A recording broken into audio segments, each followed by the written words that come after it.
Today's video lecture is a continuation of Unit 5, our Social Psych unit. We are going to be talking about Module 4.3a and b, Part 2, how is our behavior impacted by the presence of others? So we're going to start this look with a concept called social facilitation and social inhibition. So social facilitation and social inhibition are almost like two different directions that happen with regards to the presence of others. So I'll show this slide first. I think that's more helpful. But as you can see, when there is a novel task or a new or difficult task, the presence of others makes that task take longer than when there is nobody else or when they're alone.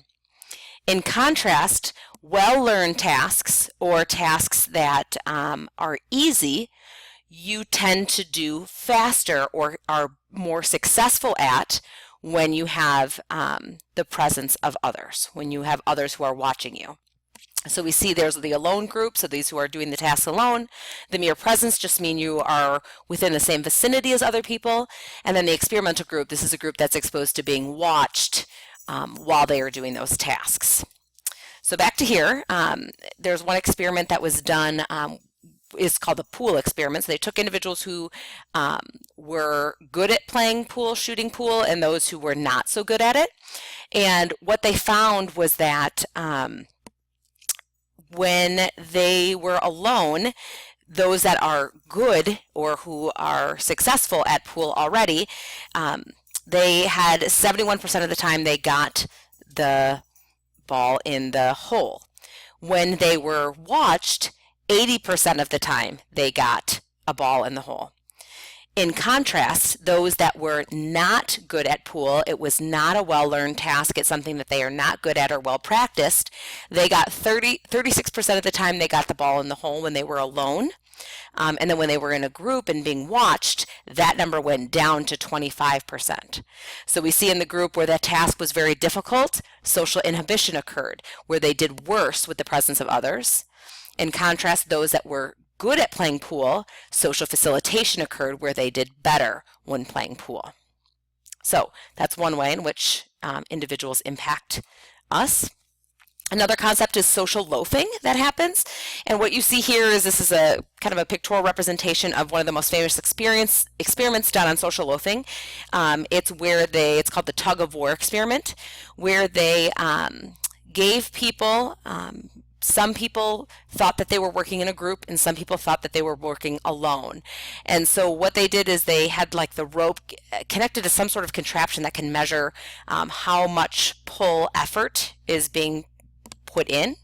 And so when the individuals thought that they were working by themselves, they put in a lot more effort than when they believed that they were pulling at the same time as 3 or 4 other individuals. So they found that they gave 82% out of 100% effort when they thought they were in a group, versus when they were alone, they put in that other 13% effort. We obviously see this when we do group projects. You know, whenever you work with a partner or you work with somebody else, you kind of have this diffusion of responsibility where you don't feel as pressured to get the work done. You don't feel as though the whole project is on your shoulders, and so you tend to exert less effort, in contrast to when you are working by yourself and you feel that pressure to put in all that effort. Another impact of being around others is called deindividuation. So when we are given anonymity, we tend to act in ways that we wouldn't normally do. So anonymity, what I mean by that is if somehow we are made to be anonymous. And there's lots of ways in which we can be made to feel anonymous.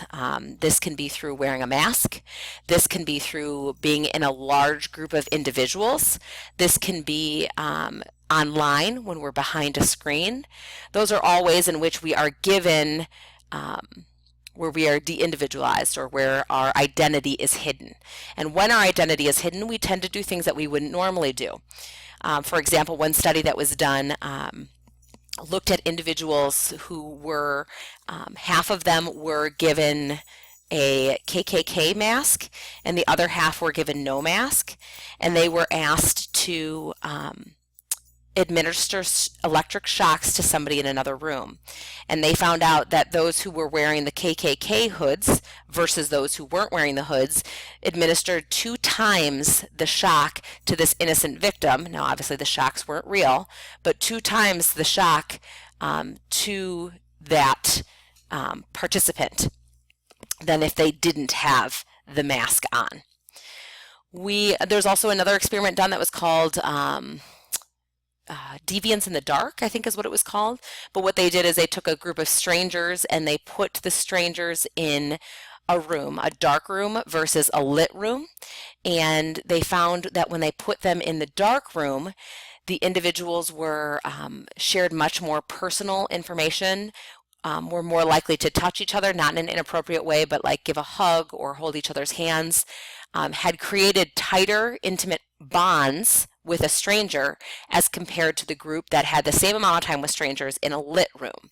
So something about hiding your identity not only makes you act in ways you wouldn't in a negative way, such as, like looting behavior or hurting others or stealing or bullying online, but it also brings out something in you that makes you more vulnerable or more willing to share pieces about yourself. The best comparison I can make to this is think about when you have a sleepover. When do the deepest conversations tend to happen? And they tend to happen at night when you're in your sleeping bag and the lights are out.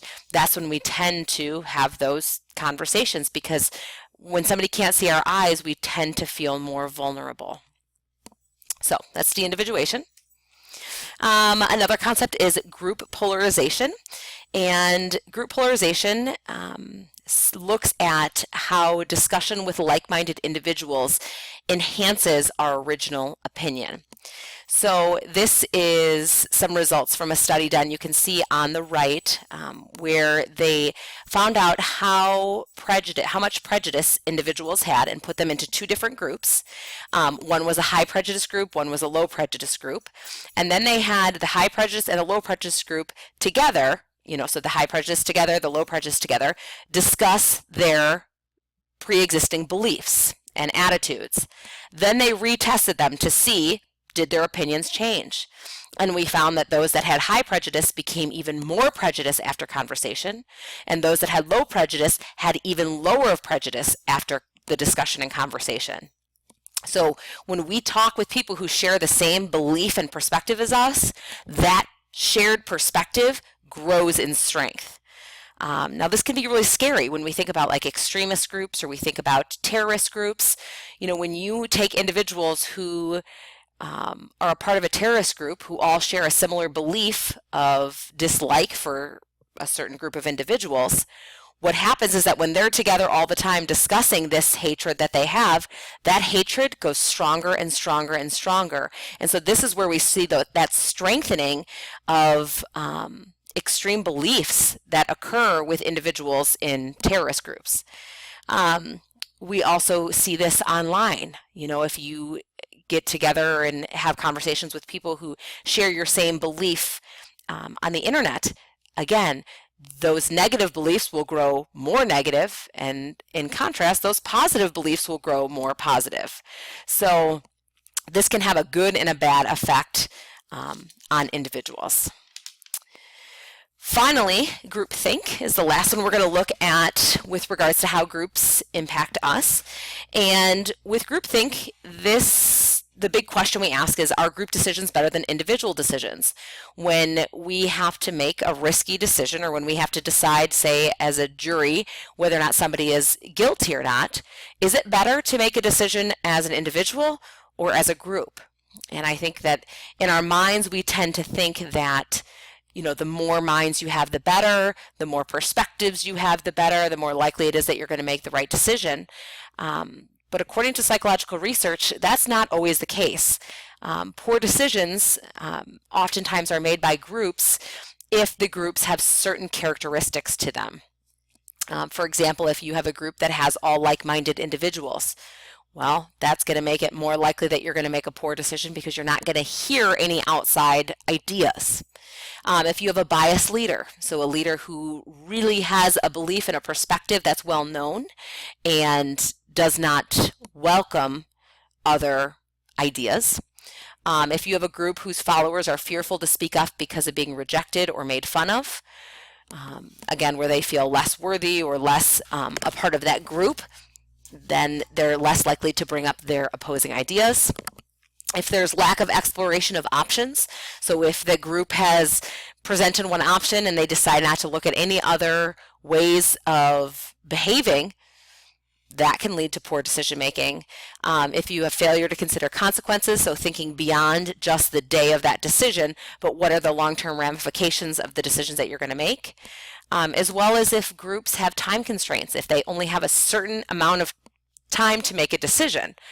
When these factors are at work, groups are more likely to make negative decisions, in contrast to individuals who may be more likely to explore multiple options. That is it for today. We will talk more in class.